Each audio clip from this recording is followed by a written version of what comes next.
Thank you very much, Garrett. That was really beautiful. 2 o'clock in the morning. That's impressive. Can everybody hear me? Is that good? Okay, good. I just want to start off by saying how honored I am to have been invited by the Graduate Student Association for the 13th Interdisciplinary Research Conference. I hadn't realized that had been going on for 13 years, so I feel it's a wonderful tradition, and I'm really honored to have been invited to speak today. And it's especially appropriate because I love working with graduate students, and I'm not just saying that because I'm at a conference with graduate students. Really working with graduate students, there are a whole little group right here at this front table, which I really appreciate, have really been the highlight of my career at UGA. I'm constantly inspired by the ongoing zeal for learning that graduate students exhibit and the real commitment that graduate students have to the journey of graduate education. And I really mean that sincerely. For students to think of graduate studies as a journey is so important, and I'm really proud of all of our students and that they embrace that journey.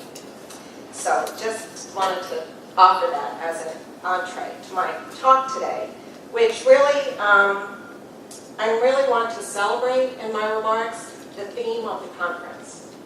Can you hear this? With this theme being unity through diversity, collaboration, creativity, and contribution.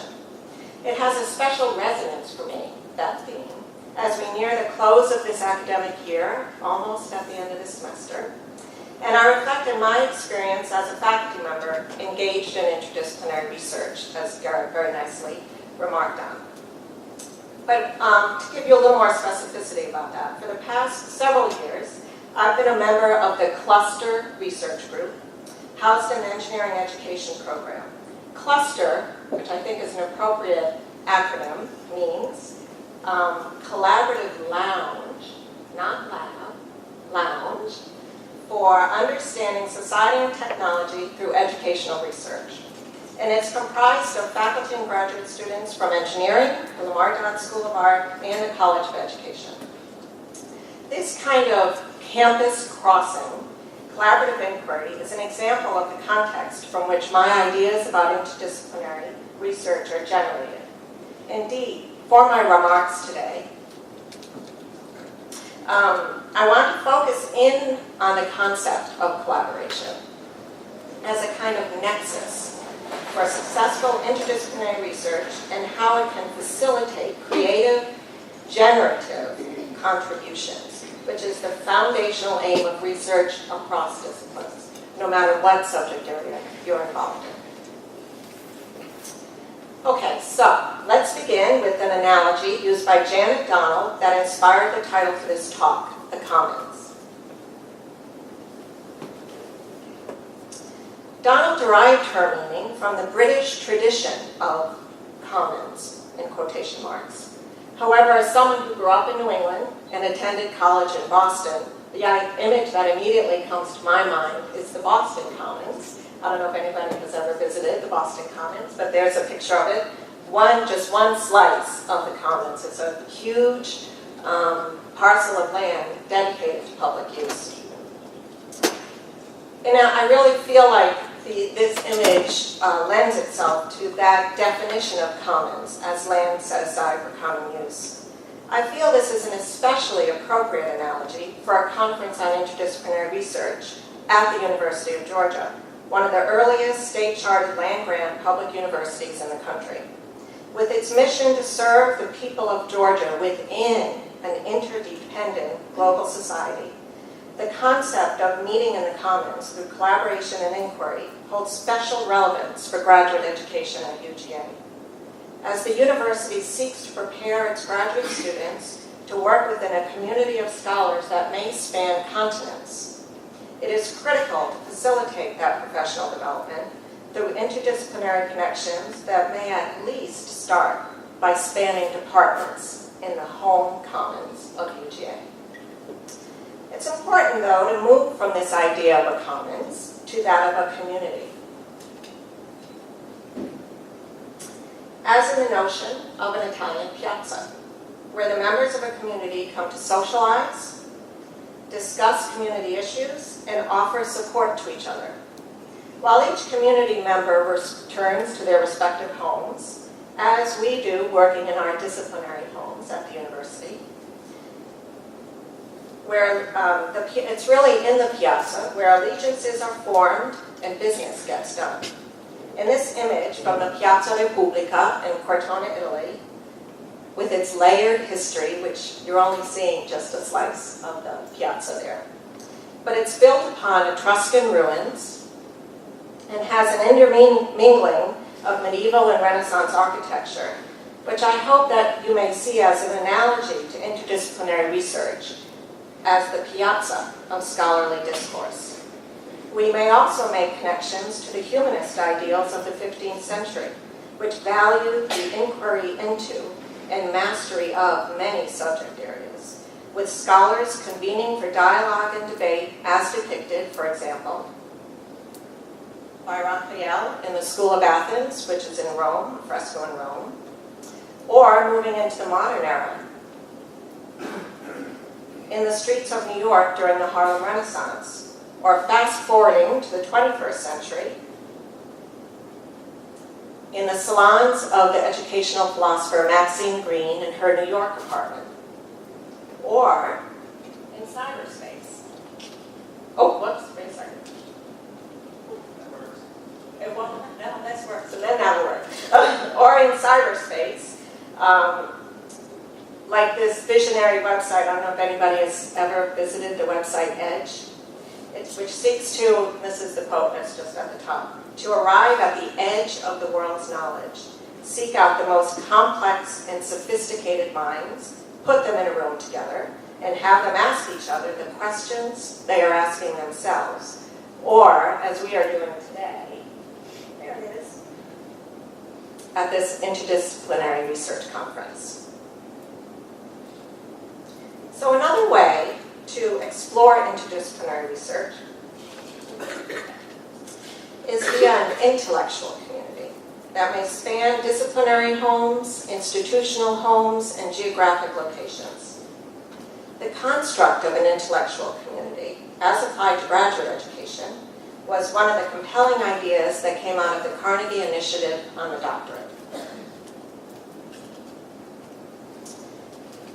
In this initiative, the Carnegie Foundation for the Advancement of Teaching conducted a 5-year project in which doctoral education was studied in 6 different disciplines: education, chemistry, English, history, mathematics, and neuroscience. A key recommendation from the Carnegie Initiative on the Doctorate was for doctoral programs to focus on developing intellectual communities that are knowledge-centered and multi-generational. According to this initiative, an intellectual community has 4 characteristics. It has a shared purpose, it is diverse and multi-generational, including multiple viewpoints and healthy debate with students and faculty integrated in dialogue. It is flexible and forgiving in that it encourages risk-taking and supports opportunities for experimentation.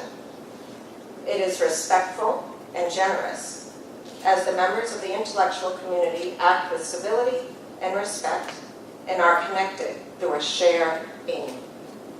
Members are generous, for example, by sharing opportunities, resources, and connections.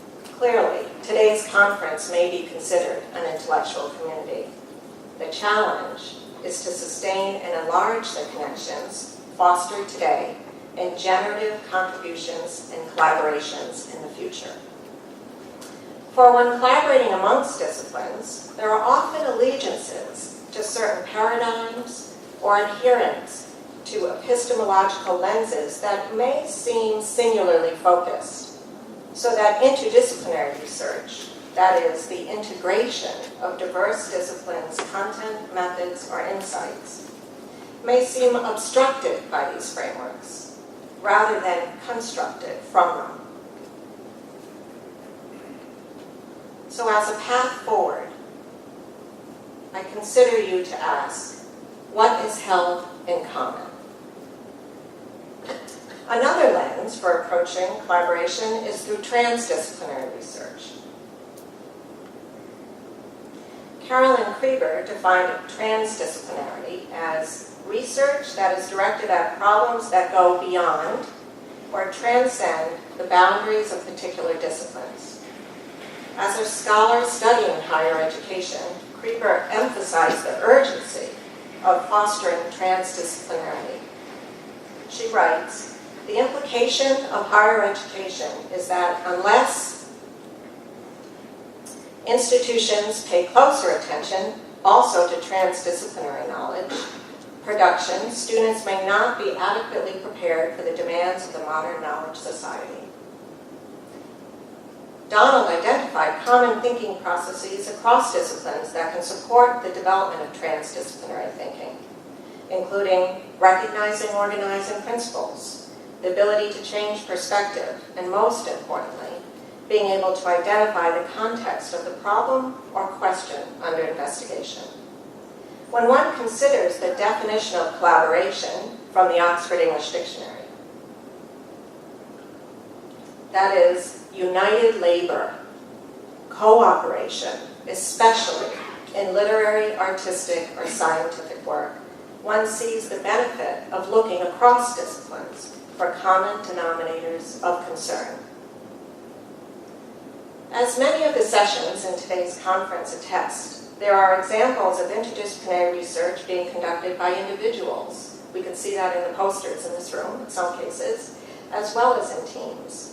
This brings us back to the humanist principles of the Renaissance, which valued approaching a line of inquiry by integrating varied disciplinary perspectives. But considered from a contemporary perspective, I'd like to insert the idea of collaboration with a transdisciplinary paradigm.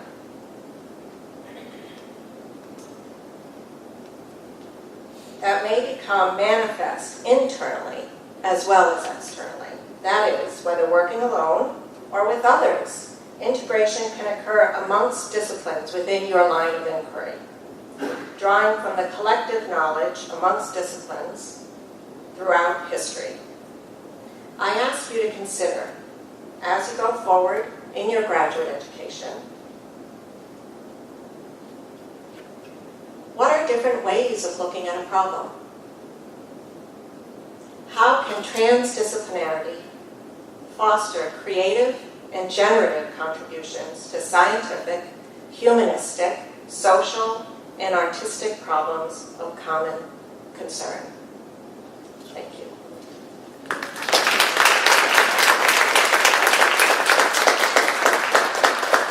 So that's a sincere question, and I'm open to any questions, dialogue, comments, concerns that anybody would like to talk about.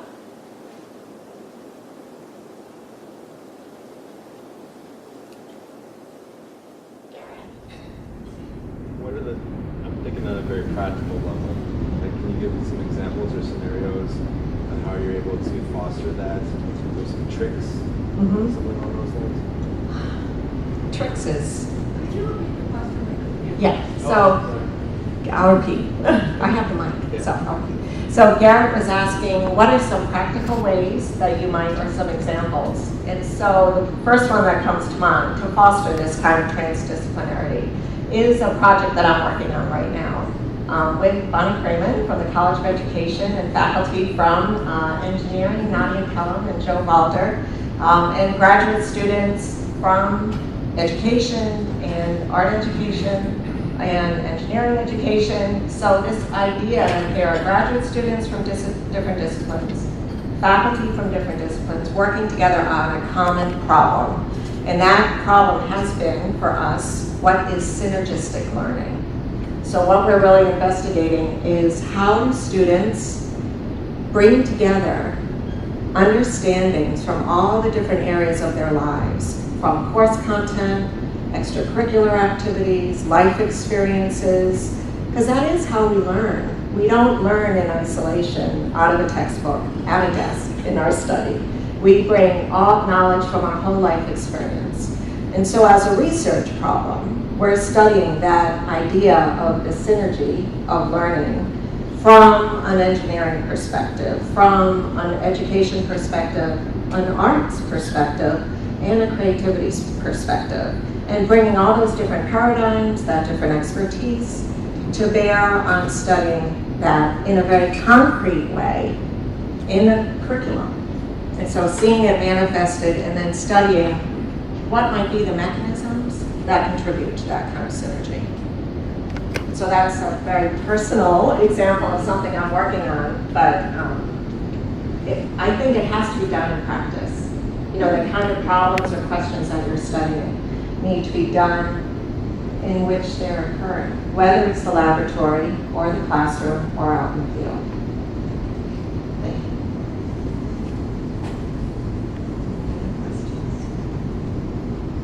Yes. So in the context of, well, I'm a graduate student in the art department, and in the context of making art, there is this particular drive towards specialization that I think also applies to a lot of fields that you were mentioning in your talk, such as neuroscience or, you know, cellular biology. And that doesn't seem to be rhetoric that applies to 21st century thinking. Like even just in the art school, we're moving in this direction to like kind of open the art school up to this 21st century way of understanding art and understanding the world. What kind of, in terms of building those bridges to you know, create this transdisciplinary approach or interaction, it does still seem important to be good at something, to like still maintain that quality of learning that would enable someone to be really good in a particular field. Can you think of any examples either within the school or in the world at large that that negotiate that well, or is that still something that's in the process of just being figured out? I think both, actually. You know, I think, and I'm glad you asked that question, because when I was thinking about that as I was writing my remarks, how explicit to be about the importance of maintaining and deepening disciplinary expertise, because I think you cannot have interdisciplinary if everybody only knows a little bit about something, because then you really never get deep in that interdisciplinarity, in that meaningful learning. It's always surface and can cause trouble, really. Could be very problematic. So I'm glad you asked, because I really embrace that idea of depth of knowledge.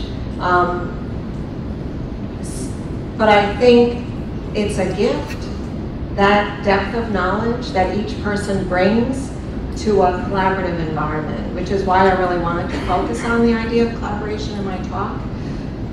And I know that sometimes that happens internally, and we think of, you know, the Renaissance person, I won't say man, but the Renaissance person, which is really hard to achieve. But I think if you can have a mind that is open and inquisitive to wanting to learn from others, to wanting to be in dialogue with others, that's how that meeting occurs. And so in terms of practical things like what can we do, I think it is so important to have both physical locations and conceptual locations of meeting, really. Like today, just the idea that there's this conference going on and there is potential for students and faculty to meet and talk with each other. Like I really hope when I'm done that everybody stays and talks to each other. The idea of a round table, you know, has become this idea that's very conference-y, but it's really, if it's a square table, you don't talk as well. It needs to be round so you can face each other and you can talk to each other. And food helps a lot, you know, so opportunities to meet and talk and eat together and be relaxed and have conversation, I think are so critical. I mean, I often tell the story of how I met my engineering colleagues, which I really think it would have taken me years to meet, if ever.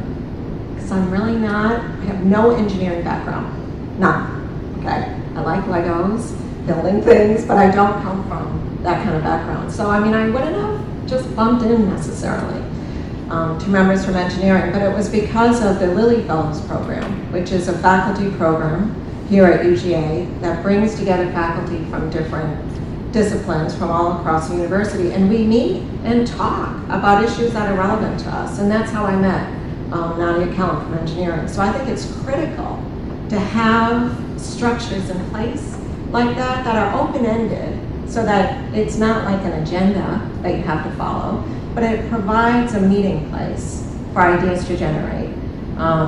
Like the Creativity Research Group, I think is an excellent example of something that has potential to foster that kind of collaboration. That was kind of long. I hope I answered your I'm question. interested in hearing it. It seems like a Wilson Center is a good Yeah. for that too. I think so, absolutely. And I think, I don't know if anyone's here from the Wilson Center, but I think it would be really nice if the Wilson Center could attend to student kind of collaborations like they are now having faculty research clusters. Why not a student research cluster? Why not? And of course, students should be integrated into the faculty research clusters, but I think to have a graduate student, undergraduate student research cluster that they funded would be great. Because often you need that kind of framework to get you started, for someone to help bring people together. And the Wilson Center is perfectly positioned to do that. Yeah. Yes. I think it's interesting that you're coming from this idea of collaboration from an academic and research perspective, yet you started your talk with the idea of the commons and the common people and an idea of democracy and common space. Do you know much about the whole creative placemaking movement that's kind of gaining steam in communities and from like a political and community building perspective, and how this idea of transdisciplinary research and hands-on action can be applied on a boots on the ground kind of social level? So, do you mean a specific kind of movement? Is anybody within the groups that you work with kind of doing any research or aware of these kind of like Absolutely. common people? Yeah, absolutely. And actually, coming from art education, we have a very strong tradition of community arts education that happens in community centers. That's not school-based, but is community-based, is place-based. There's a whole trend in art education for place, not only art education, but education generally, place-based education, place-based art education, which is really about focusing on the place where people come from and trying to embrace, improve, celebrate, value the history, the qualities, the characteristics of that place, and to maintain local knowledge and local traditions in dialogue with the global, which is what I find also so interesting about the mission of the University of Georgia, with it being very much to serve the people of Georgia, but it has to be also in dialogue with the global society, because that's the reality of where we live. So, but I think the place-based movement is really interesting, and it has a real focus on ecology as well.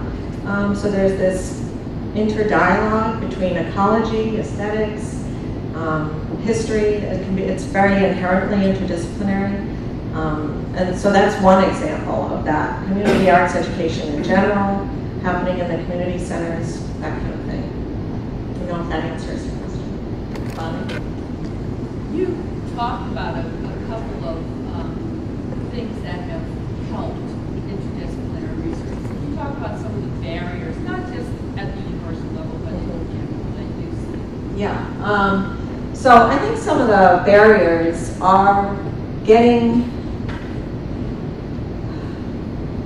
working with, I was about to say getting beyond, but I don't think you can get beyond, is working with different ways of thinking. So when you think about interdisciplinary, it's this embrace of different ways of thinking, but that's really not so easy when you think about it. People have grown up with certain worldviews, certain bodies of knowledge, that they're very attached to. I mean, my talk reflects that.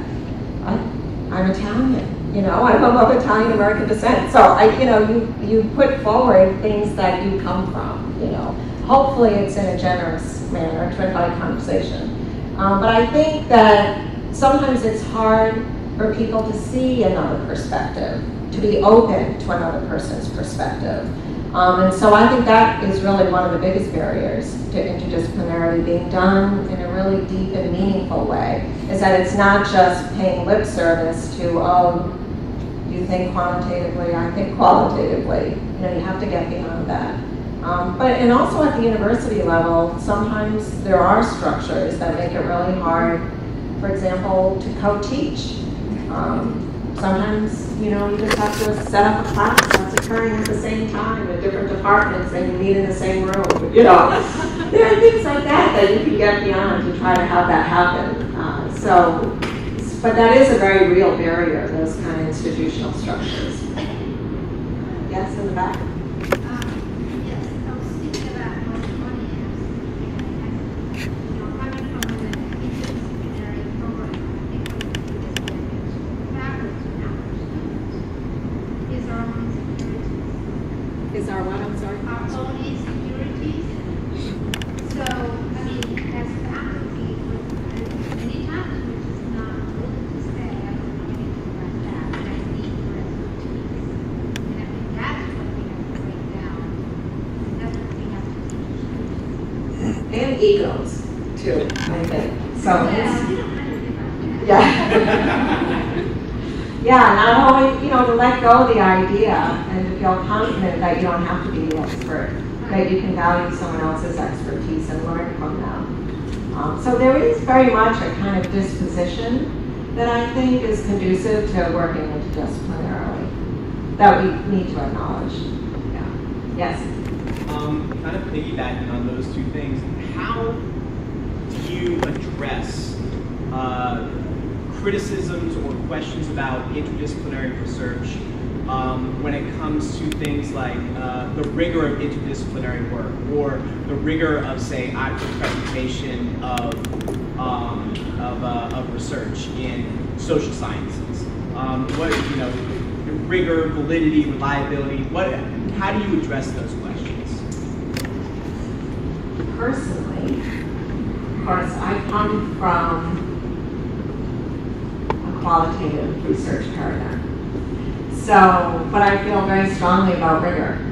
And actually, I mean, there should be no but. So the way I think of qualitative research is that it is very rigorous, if done well. And so there are answers to questions of credibility, transferability, meaningfulness. So how I answer that question is, do we gain insight from this research? Is it meaningful? Does it ask questions that move us forward in asking more questions and further our line of inquiry? To me, that's rigorous. If it's a so what, who cares, then it's not rigorous. You know, I think it's really about what is the meaning of this? What do we learn from it? What insight do we gain? What do we ask further from it? I feel pretty strong.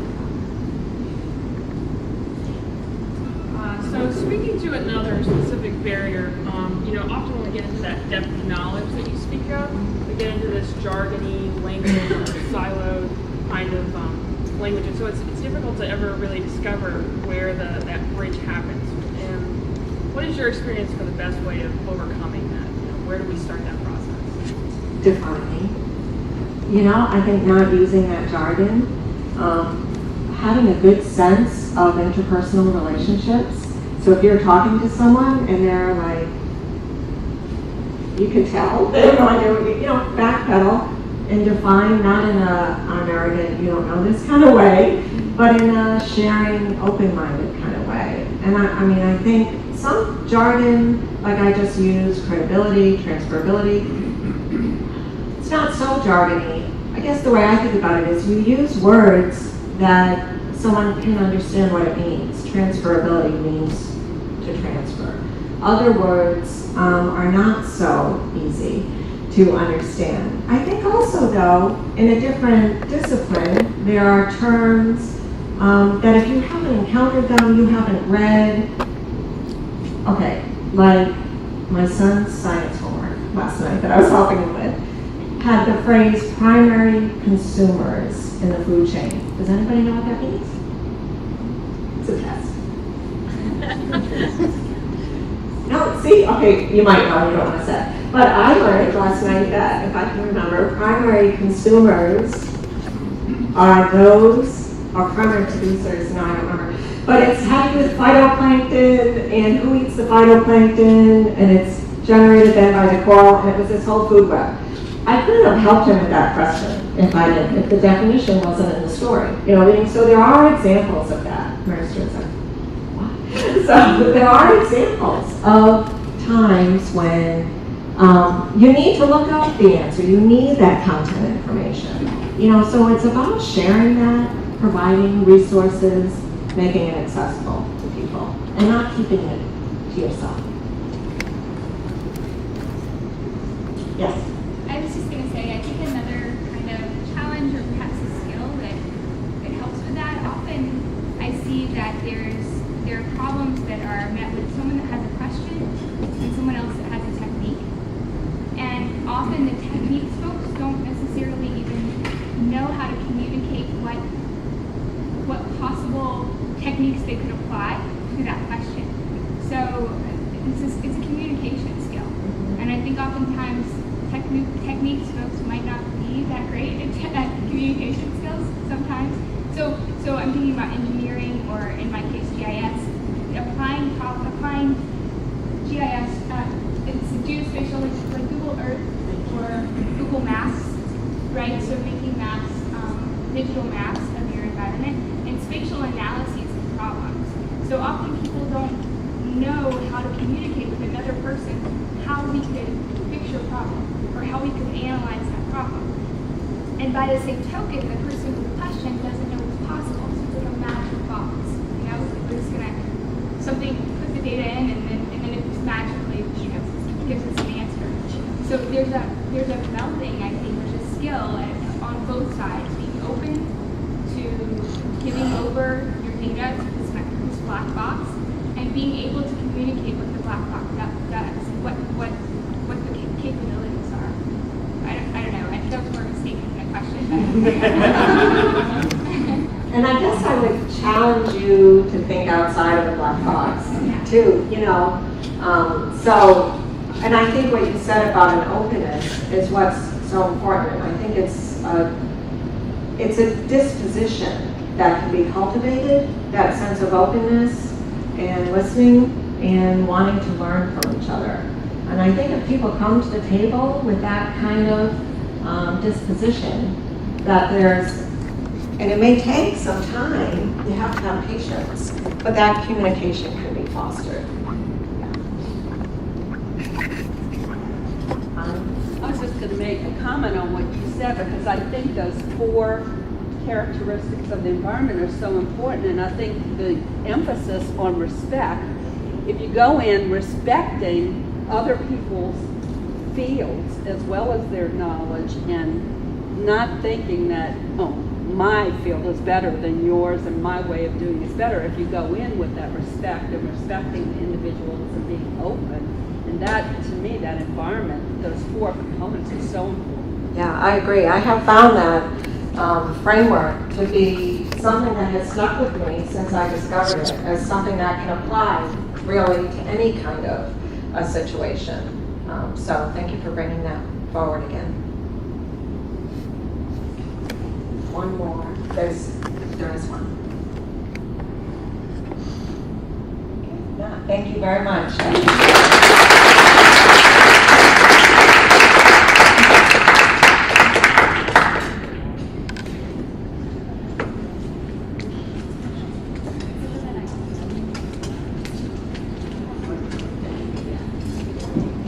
Thank you very much. That was incredible.